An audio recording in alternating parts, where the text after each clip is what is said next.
Bueno, bienvenidos y bienvenidas. Este es la última de las charlas que tenemos en este ciclo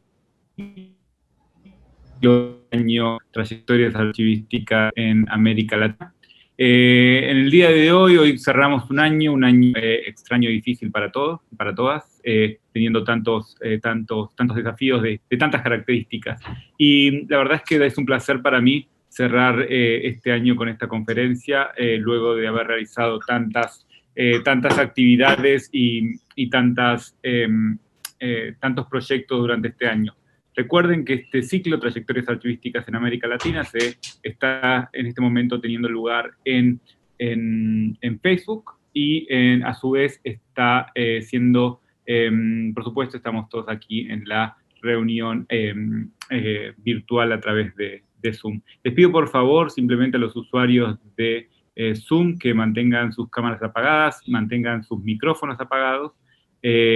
Luego, y si tienen alguna duda, alguna pregunta que quieran participar durante la conferencia, les pedimos por favor que las escriban en el chat, tanto en el chat de Zoom como en el chat de Facebook. Finalmente, quiero agradecer al programa de mecenazgo cultural, que es el que hace posible este programa público tan importante en estos momentos de pandemia, programa público que ha sido desarrollado por Luisa Tomati, que nos acompaña también en este encuentro. Nuestra invitada del día de hoy, Marina Pugliese, va a presentar su conferencia Amazed, Pasillos y Laberintos en el Arte de la Instalación 1959-1974. Voy a hacer una breve presentación de Marina. Marina es historiadora del arte y especialista en museos. Es también una investigadora reconocida en temas sobre conservación de arte contemporáneo y ha dirigido un consorcio de diversos museos y fundado dos instituciones como son el Museo del Novecento y el MUDEC. Ha tenido diversas becas y premiaciones, algunas de ellas, por ejemplo, en el año 2013, ella ha sido investigadora en el Getty Conservation Institute, y también ha curado la exposición específicamente Lucio Fontana Environments Ambienti, y que ha sido premiada en el año 2018 por el Global Art Awards en New York como la mejor exposición de arte moderno. Actualmente es jefe de arte público de la ciudad de Milán y también da clases en el California College of the Arts. Marina, es un placer tenerte acá con nosotros, es un gusto también participar, así que bueno, te damos la bienvenida y muchas gracias por compartir este final de ciclo y final de año, tanto allí como aquí, tan extraño. Muchísimas gracias, Agustín, y agradezco muchísimo a ti y a Luisa Tomati por esa invitación. Como ustedes saben, habría tenido ser en Argentina visitando ustedes en marzo, cuando empezó el COVID, entonces estoy con ustedes virtualmente. Empiezo compartiendo mi screen.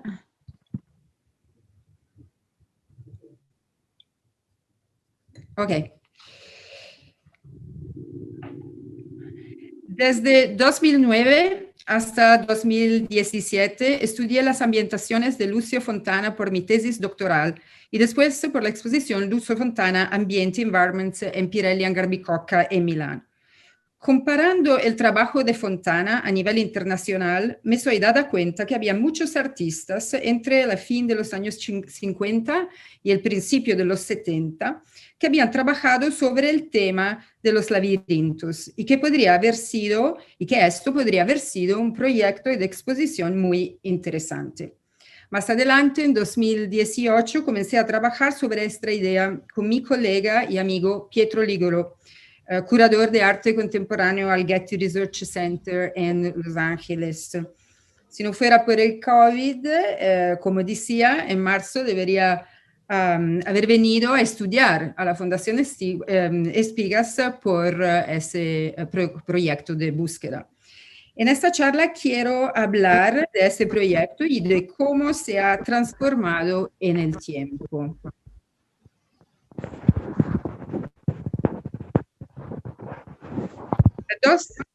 Las dos primeras décadas posteriores a la Segunda Guerra Mundial, en particular, pueden verse como el momento en que el mundo de arte comienza a expandirse hacia un escenario global que será completamente sancionado en los años 80 y 90, particularmente con el fenómeno creciente del formato bienal. En las dos décadas, aproximadamente entre mediados de los 50 y mediados de los 60, vemos la creciente movilidad de artistas y obras de arte y el intercambio atlántico ya bien establecido entre Europa y la costa este de los Estados Unidos, cambiando en términos de dinámica de poder hacia Nueva York.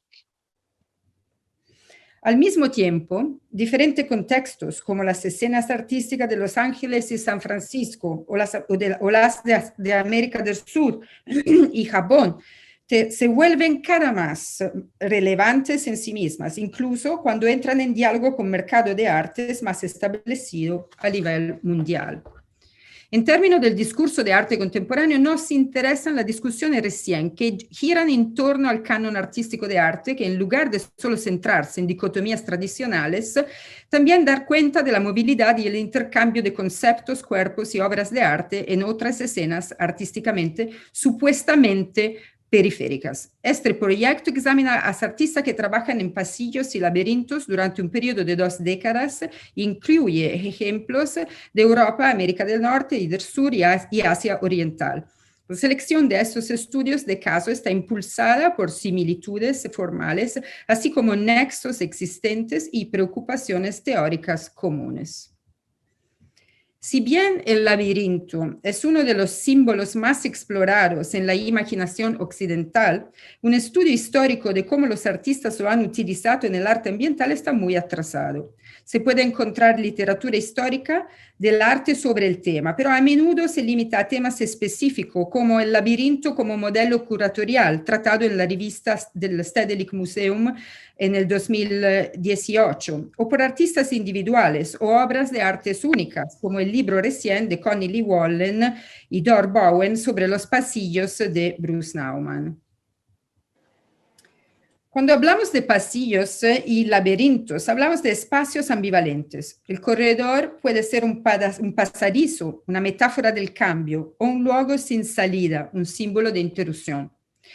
Además, el laberinto puede ser leído como una serie de pasillos conectados. Y asimismo, el laberinto funciona simbólicamente como un espacio para encontrarse o para perderse. Visto desde arriba, es una estructura con un diseño y un orden precisos. Experimentado desde el interior, acorta radicalmente el campo de visión, creando confusión y desestabilización. Esta ambivalencia se refleja en las obras de arte.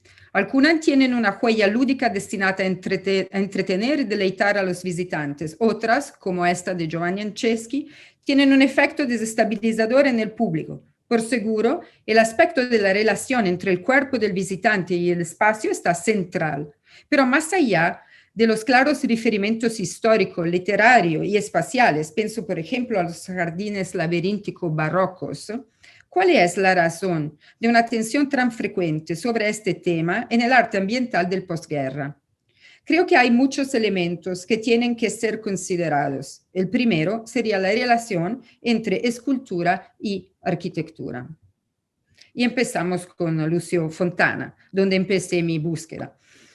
Esa es La bañista de Lucio Fontana, una escultura realizada por la Casa Estudio de los Artistas, proyectada por los arquitectos Figini y Pollini en 1933 por la Triennale de Milán. Se trata de una escultura muy experimental, considerando su fecha. Una escultura sin pedestal, unos 30 años antes de los trabajos de los minimalistas.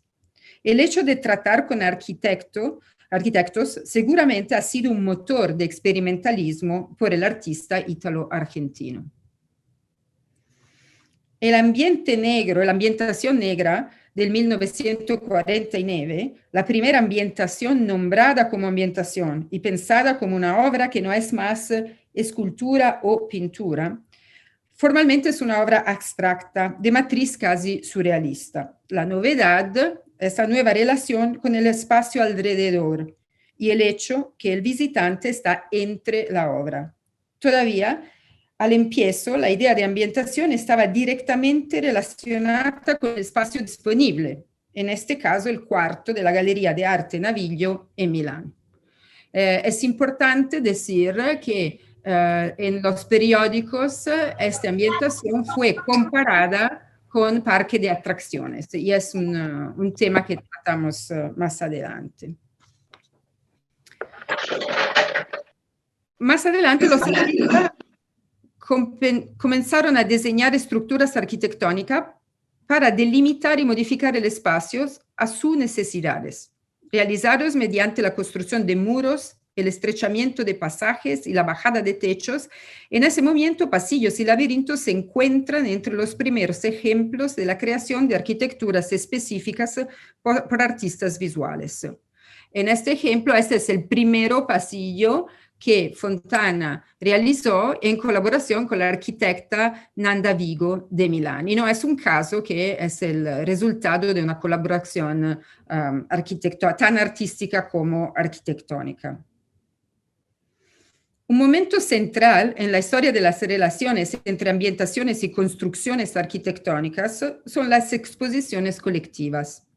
Es significativo que para la exposición This is Tomorrow, artistas y arquitectos trabajaran juntos para definir espacios integrados en mutua relación. Los espectadores asumieron un papel activo, expuestos a estímulos visuales, olfactivos y táctiles. Debían responder con acciones y movimientos. Para potenciar esta participación, los artistas concibieron espacios específicos. El recorrido era bastante confuso, casi labiríntico, con dos pasillos, uno con relievo por el grupo 10 y uno con papel óptico y moquete con perfume de fresa por el grupo 2. Entre 1958 y 9 se instaló la exposición The Place en el ICA de Londres.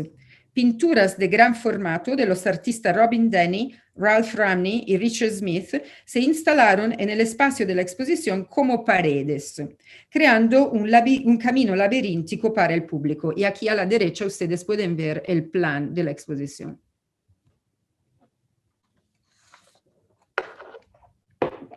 Fue a la vez un juego compartido por los artistas que establecían reglas en la elección de los colores y un juego para el público que debía mover los lienzos y involucrarse de manera novedosa con el espacio.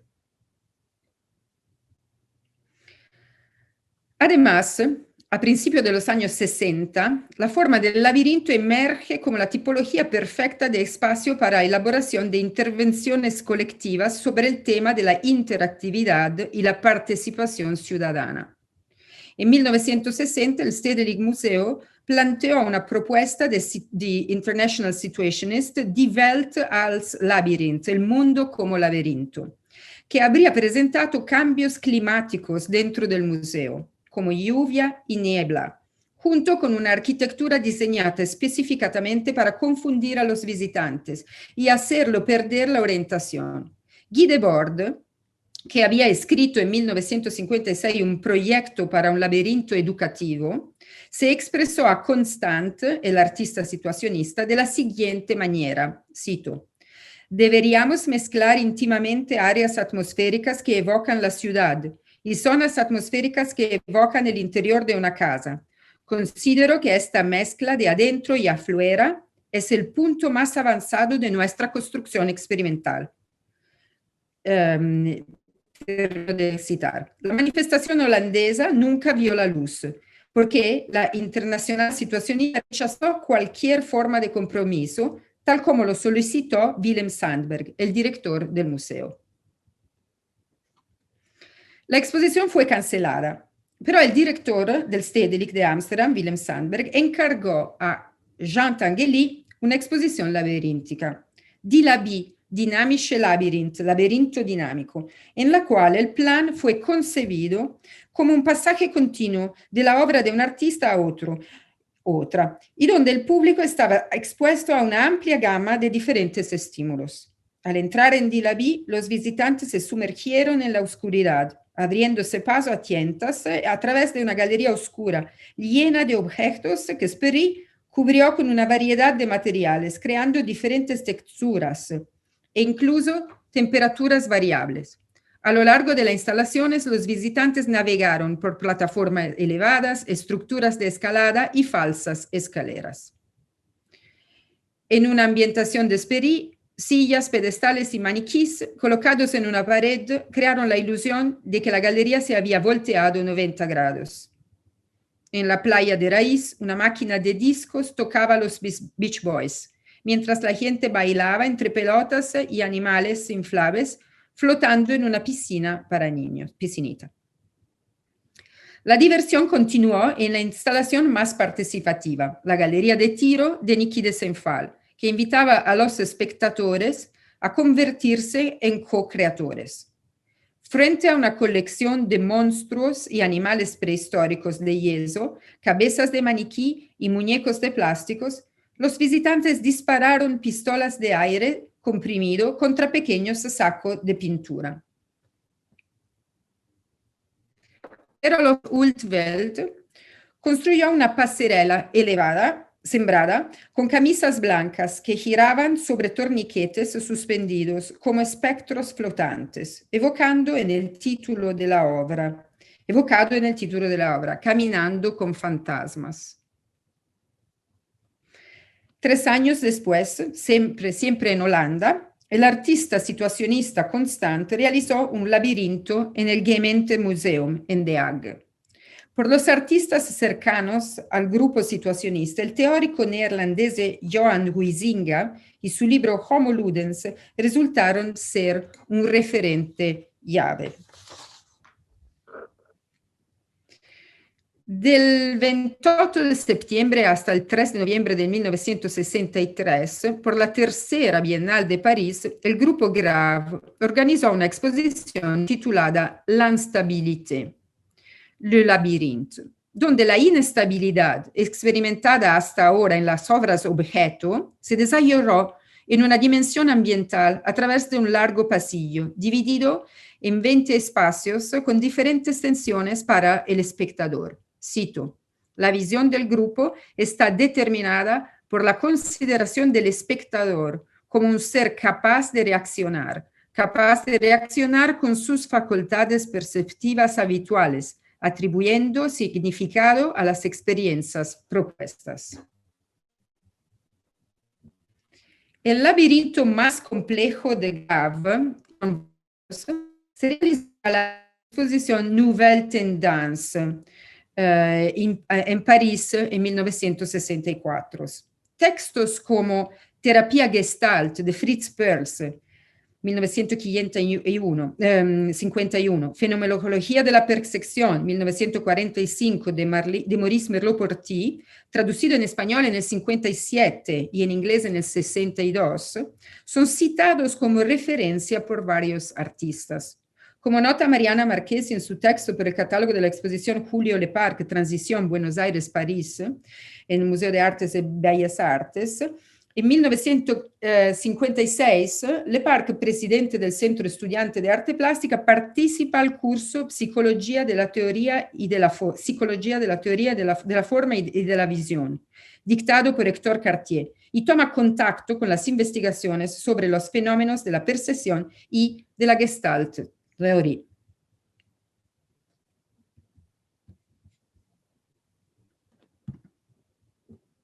Por seguro, los parques de atracciones son posibles referencias para algunos artistas que se han dedicado a la construcción de pasillos y laberintos. Un primer estudio sobre este tema es debido a Pierre Arnaud en su texto Le Parc d'Attraction por la exposición del 2013 Julio Leparc au Palais de Tokyo en París. En un contexto similar al Grave, en Milán trabajaba el grupo T como Tiempo, y desde el empiezo de los 60, afectado por Lucio Fontana, los artistas empezaron a construir ambientaciones para provocar reacciones a los visitantes. Esta obra está realizada con colores fluorescentes y luz ultravioleta, una clara referencia al trabajo de Lucio Fontana y también a los parques de atracciones. Aquí hay un primer pasillo y después se entra en un segundo pasillo que es oblicuo, solo mismo pero oblicuo, y un tercero que está realizado con bandas de gomas conectadas con un motor, y así el pasillo cambia tamaño.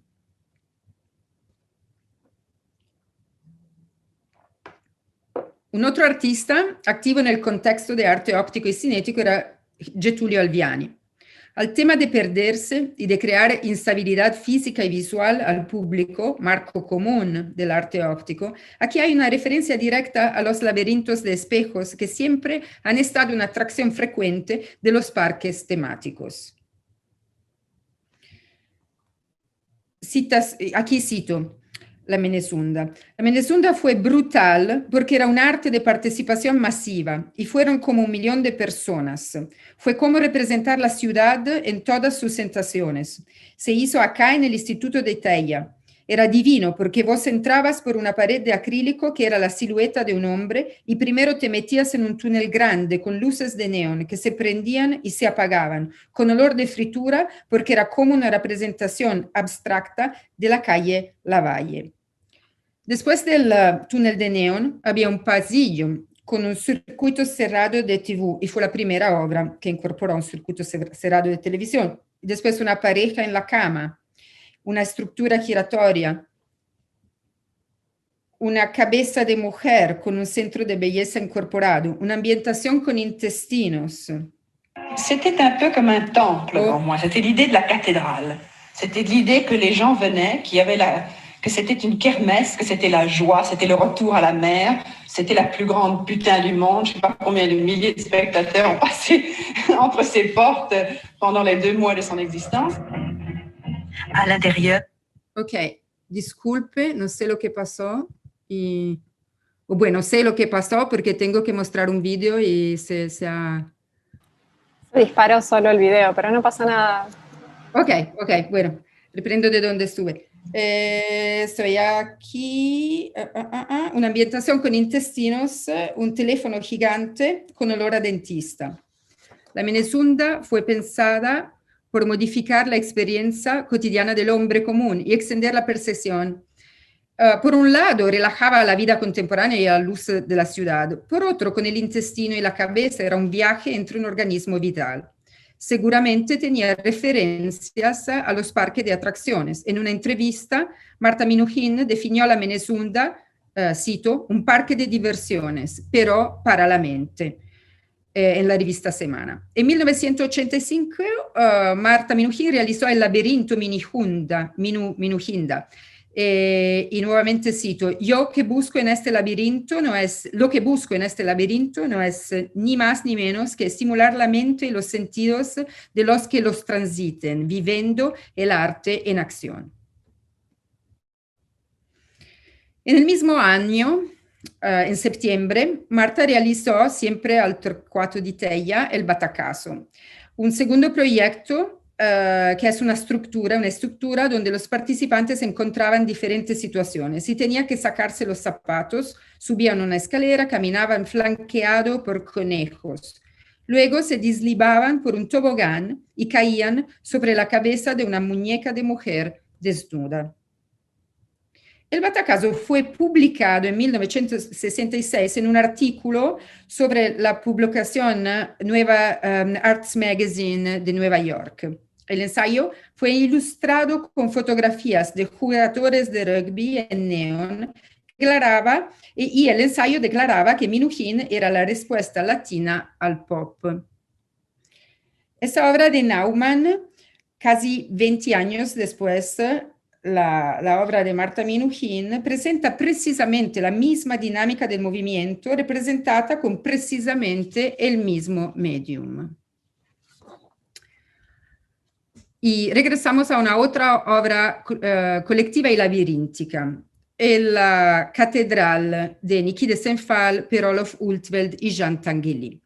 La exposición Ella, una catedral, consistió en una escultura gigante, una catedral 23 metros de ancho y 6 metros de alto, en forma de una mujer embarazada, acostada de espaldas, a la que podía entrar el público. En el interior, los visitantes encontraron un acuario lleno de peces de colores, un sofá de 2 plazas para enamorados, un bar, una exposición con pinturas, un pequeño cine que mostraba una película de Greta Garbo, un tobogán para niños y muchas otras sorpresas. En el vértice del vientre había una mirilla donde los espectadores podían asomar la cabeza y tener una visión general de todo el espacio expositivo. Había varios sonidos, entre el cual música clásica y vidrios rotos. Aquí hay un pequeño video, no sé si intentar, a ver, hacemos una prueba. Devo fare stop share.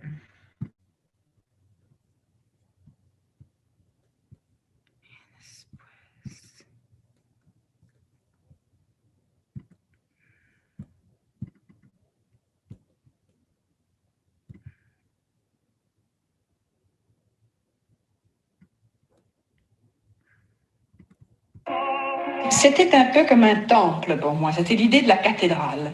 C'était l'idée que les gens venaient, que c'était une kermesse, que c'était la joie, c'était le retour à la mer. C'était la plus grande putain du monde. Je ne sais pas combien de milliers de spectateurs ont passé entre ses portes pendant les 2 mois de son existence. À l'intérieur, le public découvre une galerie de faux tableaux, un cinéma, un milk bar dans le sein droit et un planétarium dans le gauche.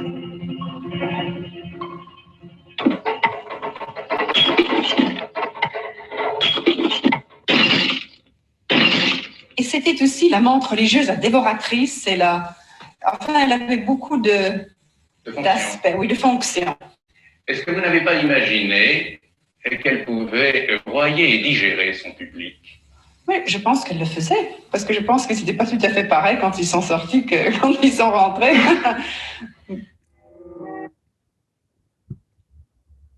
Ok, regresamos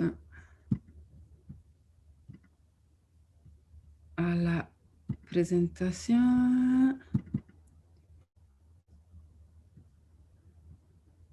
Que es aquí. Vale.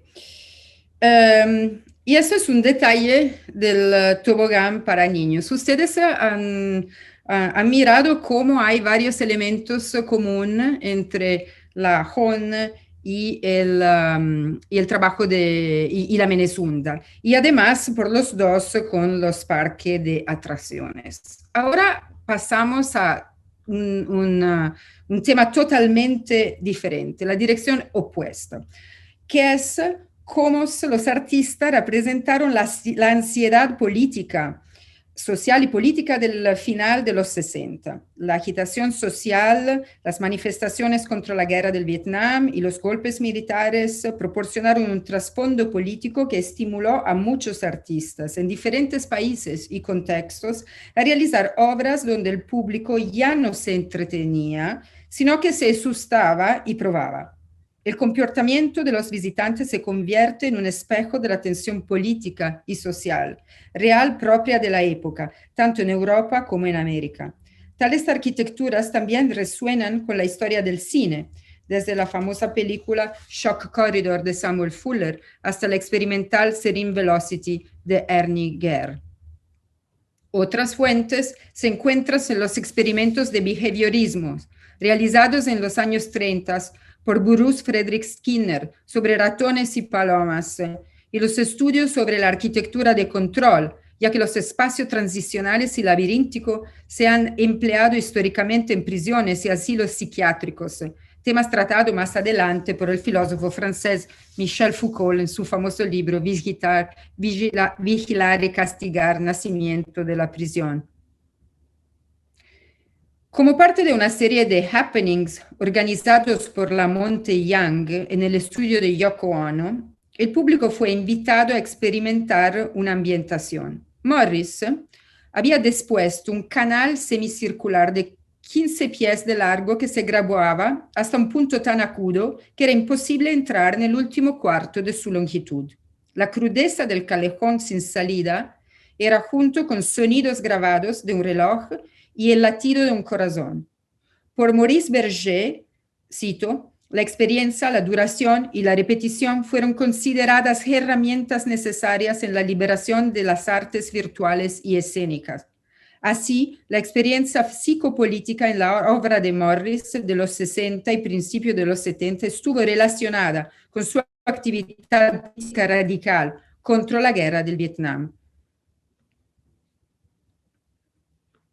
Room, de Yoshihara Jiro, es un laberinto sin techo, construido en 1956 para la exposición del arte al aire libre de Gutai, en el Parque Ashika, en Osaka. Room fue probablemente el modelo que inspiró Passageway de Robert Morris, porque fue realizada Passageway en el estudio de Yoko Ono, entonces podría ser que había tenido un contacto visual. Akira Misuta Lipit, en su libro Atomic Light, explora los efectos del avisual sobre el visual y el efecto de la luz radioactiva en el cinema. Análogamente, la idea de un laberinto sin salida, interrumpido, pero al mismo tiempo sin techo, podría ser una metáfora trágica de la sociedad japonesa del posguerra.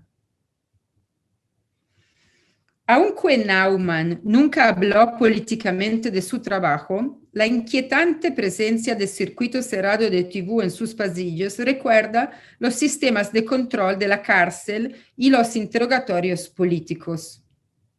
Pero es importante notar que hay un precedente formal muy parecido. Ese trabajo es de 3 años antes de Lucio Fontana y Fontana lo realizó en el Stedelijk Museum por su exposición personal y en el mismo año Naumann viajó en Europa visitando museos. Quizá si fue también en el Stedelijk. En esta obra de Naumann, el participante solo puede circunnavegar el pasillo estrecho. No es posible ingresar a la cámara interior. Según Connie Lee Wallen, cito, no se puede escapar a la asociación con las cárceles, en particular las llamadas jaulas de tigre vietnamita, en la cual hombres y mujeres fueron confinados y torturados durante la guerra de Vietnam. Estas son jaulas utilizadas por el ejército estadounidense y vietnamita del sur durante la guerra del Vietnam para torturar al Vietcong y está en el Museo de Restos de Guerra en Ho Chi Minh, en Vietnam. Esta es otra obra sobre el mismo tema de Mario Ceroli, artista italiano. Y como se puede ver claramente, este trabajo fue realizado 6 años antes del trabajo de Naumann. Entonces, la jaula no era un tema raro en años de fuerte discusión política.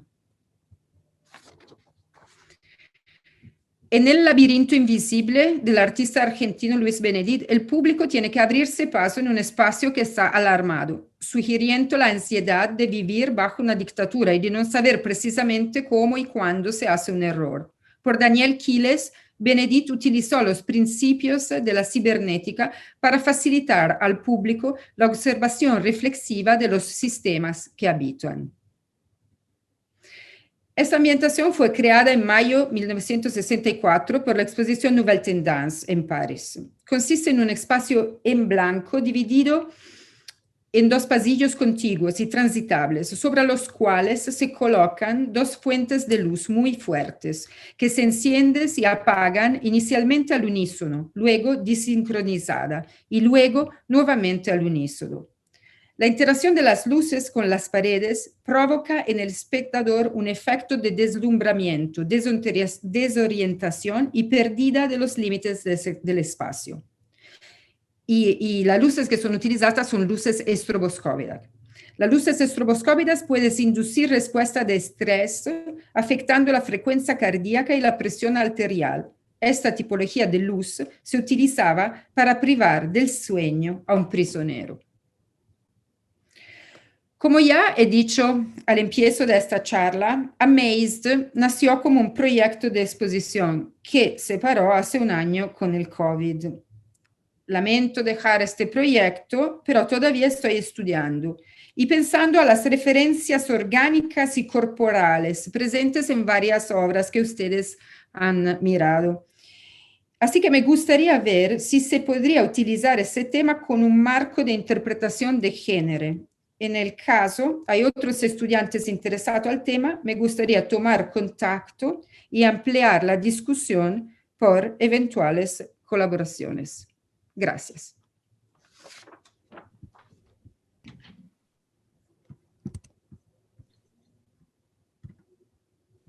Muchísimas gracias, gracias Marina por tu charla. En primer lugar, te agradecemos especialmente tu presentación. Nos alegra mucho también que una de las últimas imágenes fue sobre el laberinto invisible de Benedict, y aprovecho para anunciar nuevamente que acabamos de sacar justamente un libro de Benedict que se focaliza entre el año 1968 y 1978, y donde por supuesto también mencionabas, se analiza el laberinto invisible de esa obra de 1972, si la memoria no me falla. Así que creo que es muy interesante en tu presentación, uno de los puntos que aparecen resulta muy contundente la presencia de lo que Andrea Giunta ha llamado la simultaneidad de las vanguardias, ¿no? Es impresionante en el material visual que vos estás presentando, la simultaneidad en el interés por los laberintos y la investigación en torno a los laberintos en latitudes tan distintas como pueden ser Latinoamérica, Europa, Japón. Y por otro lado, lo que resulta al menos para mí, tan fascinante de este tipo de obras laberínticas es la ambigüedad de la figura del laberinto, ¿no? Porque por un lado vos has mostrado en tus imágenes ese carácter lúdico, ese carácter de juego, como quizás lo podía tener también Esunda, pero por otro lado está toda una sensación, por supuesto, de control, hay todos unos ambientes que por momentos se convierten en ambientes, llamémosle, ominosos, casi como en algunos momentos como si uno podía recordar esos trenes fantasmas a los cuales uno iba en los parques de diversiones. Y es muy interesante esa ambigüedad. Y específicamente me gustaría preguntarte, simplemente para comenzar, y aprovecho para que otras personas presentes también hagan sus preguntas en los chats. Vos mencionaste la relación entre la interactividad y la participación ciudadana como vínculos en algunos de estos proyectos vinculados. Y me gustaría si pudieses explayarte un poco más de los vínculos entre laberinto y ciudad, básicamente, o laberinto y ciudadanía, laberinto y ciudadanos, si hay un proceso de paralelo entre lo que fue las grandes transformaciones urbanas en los años, en la segunda posguerra y fundamentalmente en los años 60, y con este interés en los laberintos. Si esto es algo que existe, si es algo que has investigado, y si pudieras comentarnos un poco más desde esa dirección. Sí, lo que creo que sea interesante que los primeros ejemplos son en Inglaterra y en Holanda. Y en Holanda, como decía al empiezo, había este libro de Huizinga, Homo Ludens, que fue muy, muy influente sobre los artistas situacionistas, y toda la obra situacionista está planteada en la idea de trabajar en la ciudad, como decía antes en las palabras de Guy Debord, de llevar el fuera adentro y el adentro afuera, ¿no? Entonces, de esta contaminación de lugares. Y estos son ejemplos muy, muy tempranos, ¿no? Después los 60, claro, son los años por un lado de la liberación, de la contextación de los estudiantes, de la expresión, de la libertad verbal, y entonces es claro que obras que emplean la participación del público y los estimulan son claramente un reflejo del cambiamiento social de hace años. Pero como dijiste tú al empiezo, es muy interesante porque eso es un aspecto que tiene dos dos caras, ¿no? De un lado, el entretenimiento, la felicidad, ¿no? El juego, y del otro, el control, el susto y la tensión política, que, de nuevo, refleja completamente el pasaje entre el empiezo de los 60 y el final de los 60. Sí, también pensaba algo que aparece mucho de las imágenes que vos estuviste mostrando y que creo que es específicamente muy presente en la obra de Benedict, y de algún modo algo muy actual, tiene que ver con esa relación entre lo humano, el mundo, llamémosle, de la naturaleza, de lo animal, etc. Digo en el caso de Benedict, porque al mismo tiempo que le está presentando esas estructuras para animales, hace, por ejemplo, el laberinto invisible, ¿no? Y esta cuestión de la aparición de estos animales y de los hombres que parecen casi como si fuesen animales de laboratorio, por decirlo de algún modo. Digamos. Sí, no, esto es un aspecto que tengo todavía que indagar y es un aspecto importante, y no solo Benedict, también Marta Minuchin ha empleado animales vivos en varios de sus trabajos, y es interesante, es un aspecto interesante, porque claramente la presencia del animal es un reflejo del control y de un lado y de la libertad por el otro, ¿no? Entonces, no, es un aspecto que todavía tengo que aprofundir, y es lo que me gustaría hacer más adelante, ¿no? Averiguar si es posible leer estos experimentos con una mirada sobre lo orgánico y el género, porque me parece también que las artistas mujeres tienen una mirada particular sobre el tema del espacio. No quiero monopolizar las preguntas, y de hecho Luisa seguramente nos va a acompañar y se va a sumar hay preguntas en el chat y demás, pero me gustaría hacer una pregunta más, que tiene que ver con, un poco todo este encuentro, esta serie de encuentros sobre trayectorias archivísticas, está vinculado también a conocer las experiencias con los documentos, con los fondos documentales, colecciones de archivos, y mi consulta específica tenía que ver con al momento en que vos estás desarrollando esta investigación.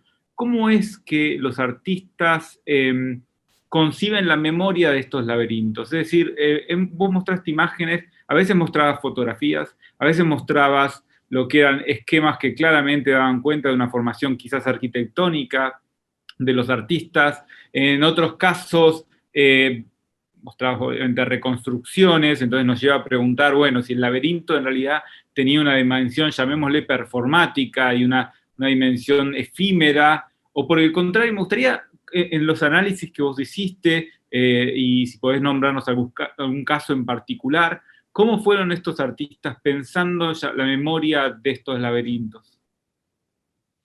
Sí, eso es un tema central en general por el estudio sobre las ambientaciones. Y yo, como historiadora del arte, estoy estudiando ambientaciones ahora hasta, no sé, más de 10 años, porque las ambientaciones claramente emplean una experiencia directa, ¿no? del público.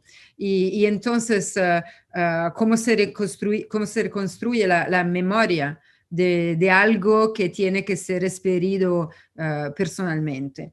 En general, puedo decir que en los años 60 no había una conciencia hasta la conservación y la memoria. Son años de fuerte, disculpe, experimentación formal, en la cual y también no había un mercado por estas obras. Entonces, todas fueron destruidas, casi todas fueron destruidas pronto después del final de la exposición, ¿no? También la Hon, cuando el video que mostré terminaba con la documentación de la destrucción de la obra, ¿no? Y así también la Minnesunda, y casi todas.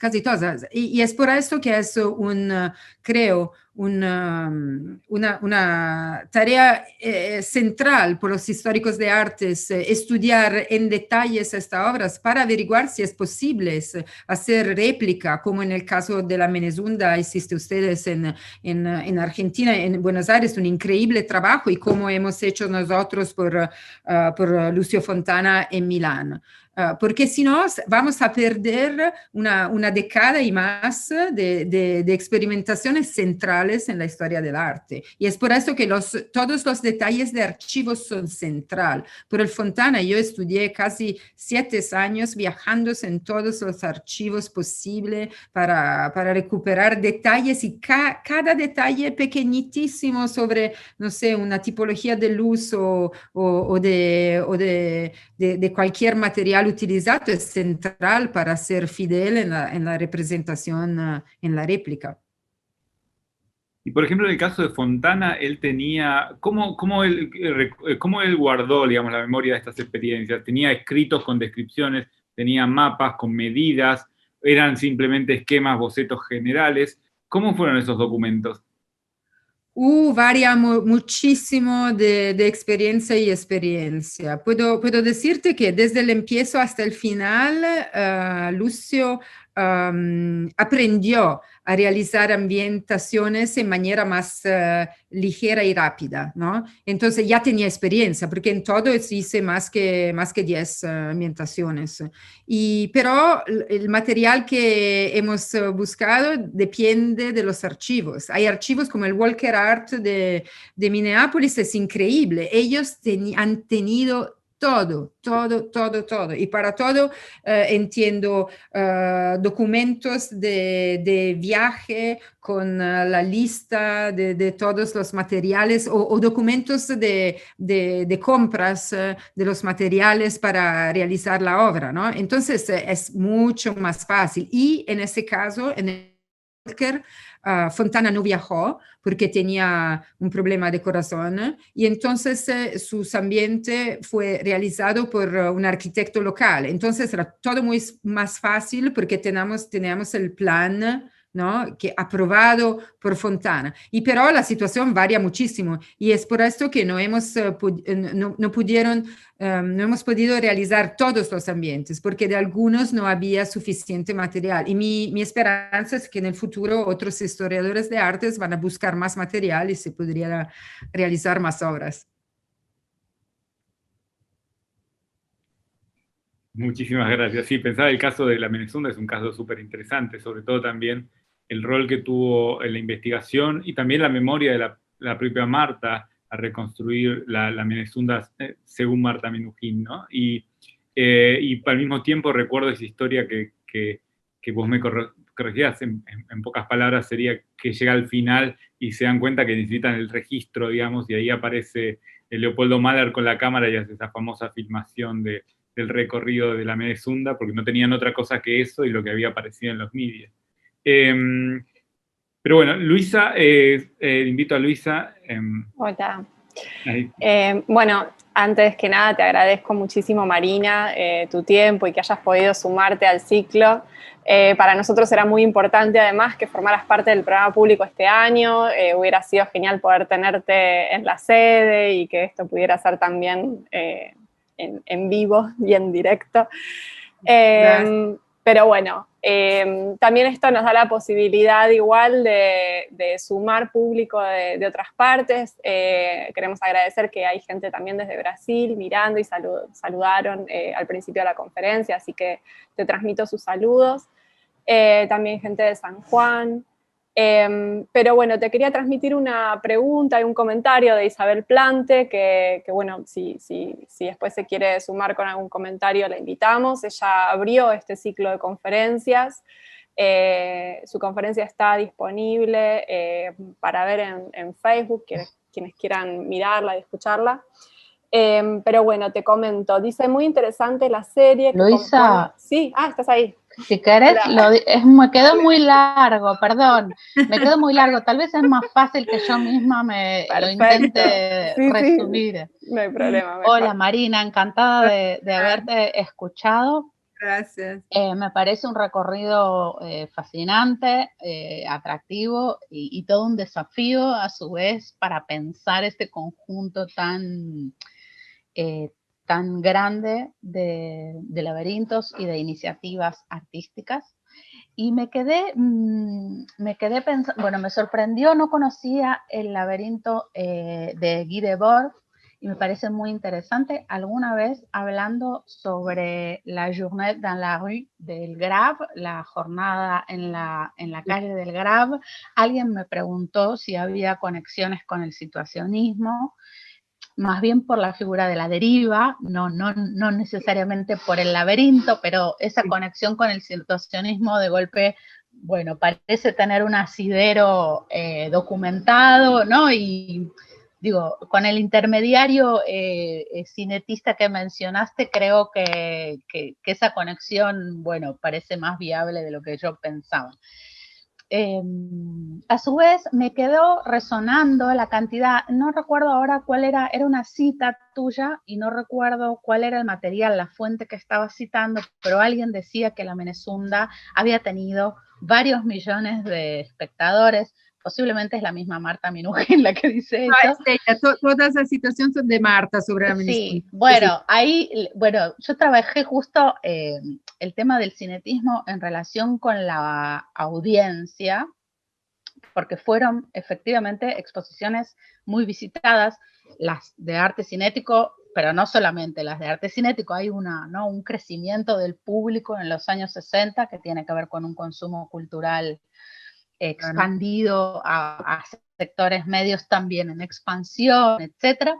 Y nada, te quería simplemente contar que el DITELA tiene en los balances anuales, y cuando puedas hacer la estadía de investigación en Espigas vas a poder ver esos materiales, y entonces la cantidad de espectadores está contabilizada, y la Menezunda tuvo un poco más, no recuerdo ahora, te estoy diciendo de memoria, un poco más de 30.000 espectadores. Y Le Parc, unos años más tarde, tuvo 150.000. Y eso, más allá de que, digamos, tomándonos en serio el testimonio de Marta con la idea de los millones, que vuelve a aparecer en el testimonio de Niki de Sanfal, ¿no? Ella dice, no sé cuántos millones pasaron por ¿no? la instalación que hizo, que estuvo 2 meses, posiblemente no hayan sido millones, no lo sé, pero en todo caso para ellas eso está funcionando como algo importante. Entonces me preguntaba, y perdón que se me haga tan larga la intervención, me preguntaba si esa suerte de vocación masiva, si el tema de el laberinto como dispositivo participativo, ¿no? E inmersivo es como un eje, si no se puede pensar también en el laberinto como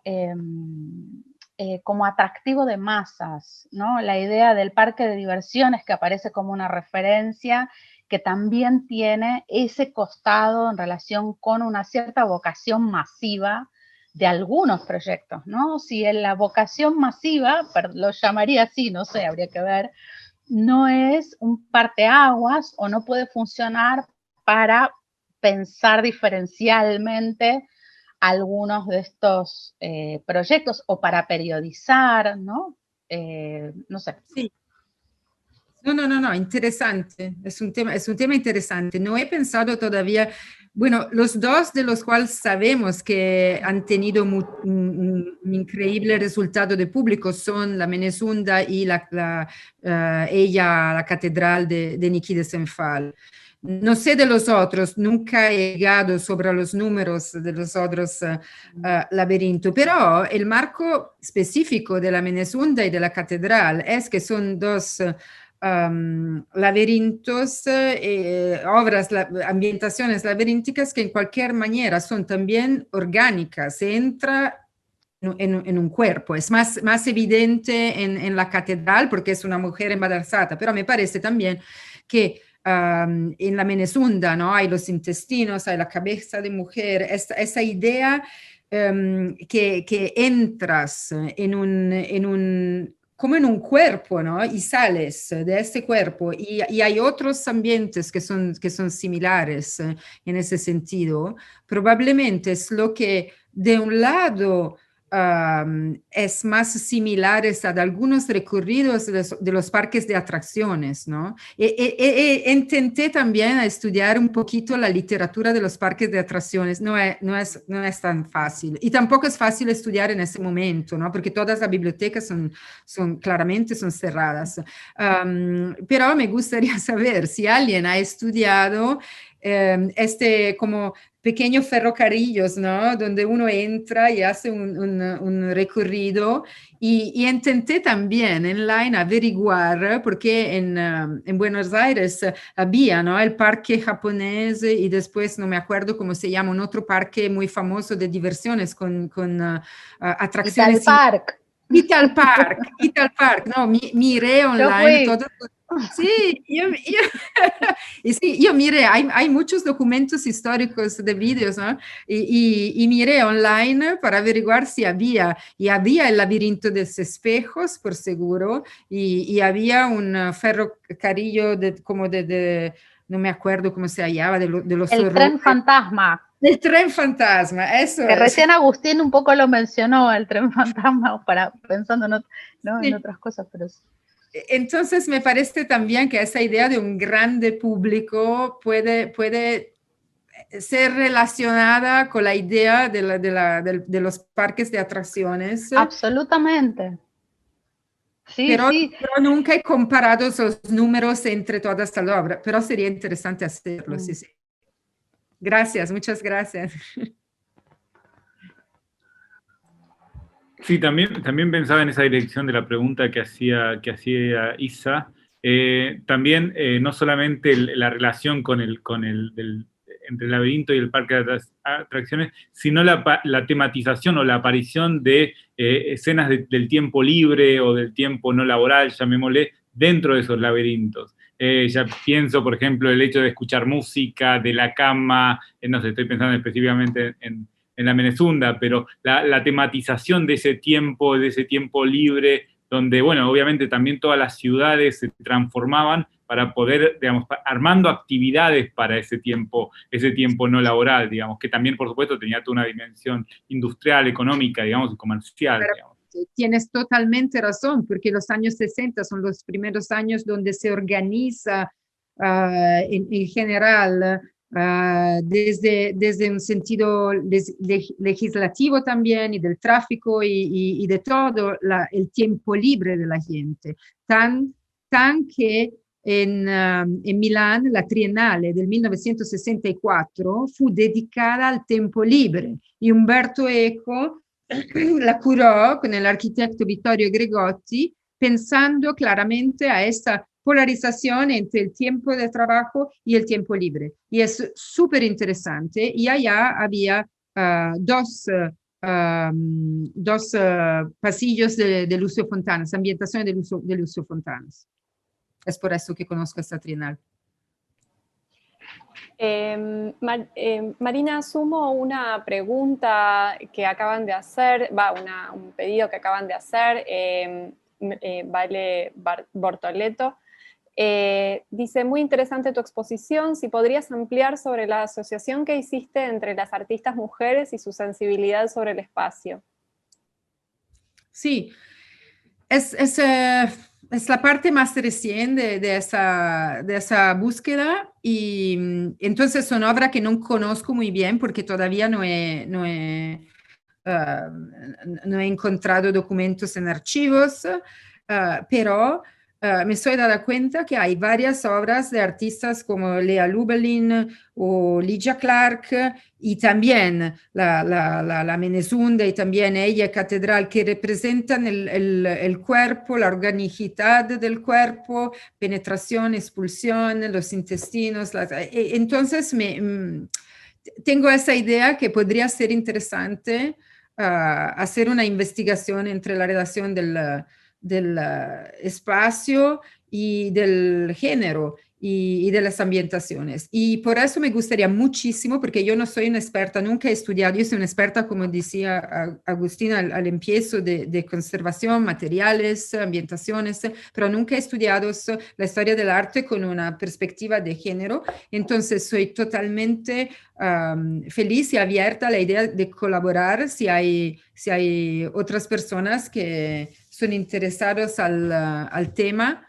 Y mi correo de email está al final de la presentación, pero bueno, ustedes tienen mi dirección y todo y me gustaría. Buenísimo, estaremos atentos y atentas si aparecen colaboradores o colaboradoras posibles. Melina Cavallo hace una pregunta, dice, bueno, te agradece por tan bella presentación. En la literatura se hace mucho hincapié en el centro del laberinto, por ejemplo, donde está el Minotauro, antes en la salida o el trayecto.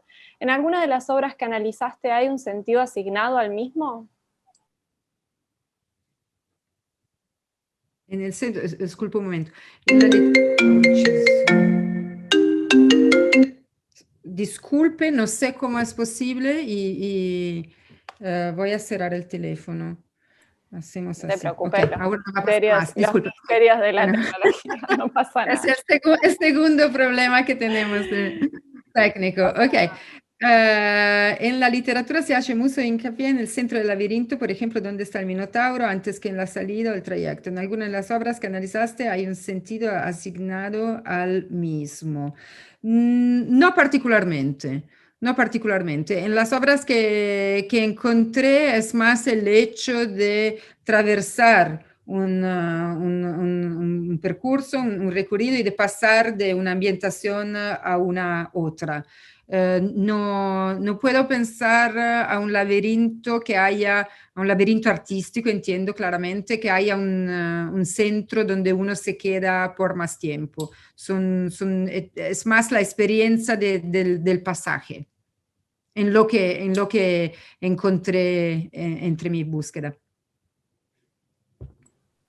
Buenísimo, muchísimas gracias. No sé, Agus, si tenés más preguntas. No deja de ser súper interesante como la actualidad de todos estos temas. Yo pensaba que hace, no sé, 2 años, cuando se reconstruyó la Menezunda y uno se daba cuenta de ese camino, esos recorridos bien marcados y demás, y hoy la experiencia de museo es una experiencia de recorrido marcado, uno no puede volver hacia atrás, uno tiene que seguir la línea, etc. Entonces, como todas estas cosas están cobrando, como se están resignificando también ante la contundencia del presente, por decirlo de algún modo. Quería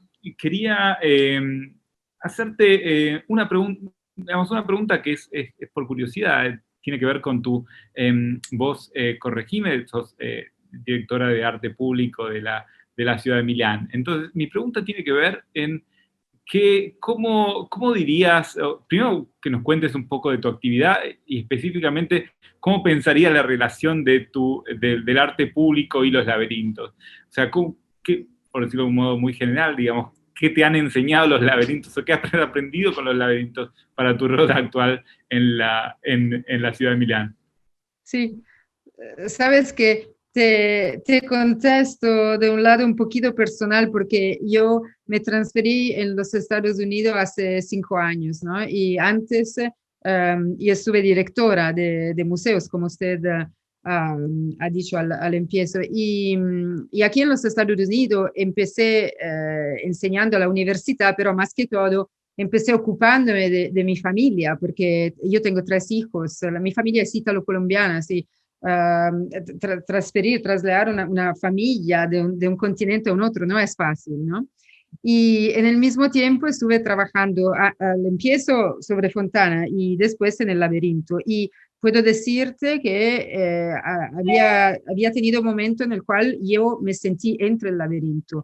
Así que me parece que hay momentos en la búsqueda de una persona donde se refleje la vida y lo que estamos haciendo. Creo que no sea casual, ¿no? Lo que elegimos de estudiar y de hacer. Y después, de pronto, de un momento, pasó que gracias, paradoxalmente, gracias a esta situación del COVID, que es terrible de un lado y por otro lado nos permite de hacer cosas increíbles, ¿no? Como esta charla, donde yo soy en California y ustedes son en Argentina. Y entonces está posible para mí de trabajar por la ciudad de Milán. Pero yo vivo aquí, ¿no? Entonces yo trabajo, estoy aquí algunos meses, después me voy algunos meses en Milán. Y así mis jefes en Milán pensaron a lo que era posible hacer, pensaron a la oficina de arte público, ¿no? Así que es algo que yo puedo hacer proyectos desde aquí y después ir allá y seguir los proyectos en persona. Además, en el periodo del COVID, cuando todos los museos y todas las instituciones culturales estaban cerradas, yo pasé muchísimo tiempo, como todos nosotros, pensando a cuáles tenía que ser la nueva perspectiva de las instituciones culturales. Y pensé muchísimo que me habría gustado que el arte, el public art, en el sentido de un arte de participación, y así regresamos a la idea, ¿no? Del grave del día en París, con toda la gente participando, es increíble, ¿no? Y como también en ese periodo del COVID, aquí en los Estados Unidos, pero también en otros países, la idea de monumento fue contestada completamente, ¿no? Como monumento, como idea de algo que depende del poder y no representa la población. Entonces, una idea de arte público diferente, que es una idea de arte público compartida, una idea de arte público que mejora la vida de las personas y laberíntica al tiempo mismo, porque sí, para mí representa más la salida del laberinto, tengo que decir, más que ser entre el laberinto, pero la ciudad es un organismo laberíntico y cuando trabajas por una ciudad grande como Milán y piensas al arte público, claramente hay que pensar a todos los barrios y a las diferentes necesidades de la población, por generación, por socialidad, por arquitectura y todos. Disculpe, es muy, muy lunga y compleja esa. Al contrario, un placer.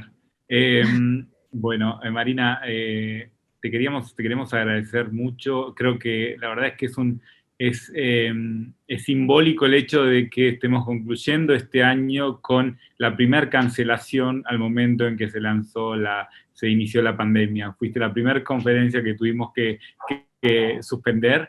Y creo que es simbólico concluir este año de actividades contigo y compartiendo con ustedes, esperando que esto sea un ciclo de cierre y que el 2022 nos pueda, el 2021 espero que nos pueda recibir de otra manera. Aprovecho y bueno, por supuesto agradezco a todas las participantes, todos y todas los participantes que estuvieron en este ciclo, a los que han asistido. Específicamente también quiero agradecer puntualmente a Luisa por la concepción de este programa público y el compromiso realizando todas estas actividades, y a todo el equipo de Espigas que también, ya en la pregunta de Melina, nuestra archivista, o de el resto del equipo de Espigas, han estado presentes y compartiendo con nosotros este momento. Así que simplemente eso, agradecerte mucho y esperando que pronto podamos tenerte en Buenos Aires y poder compartir ya en la presencialidad. Gracias, me gustaría muchísimo y muchísimas gracias a todos. Muchas gracias. Hasta luego.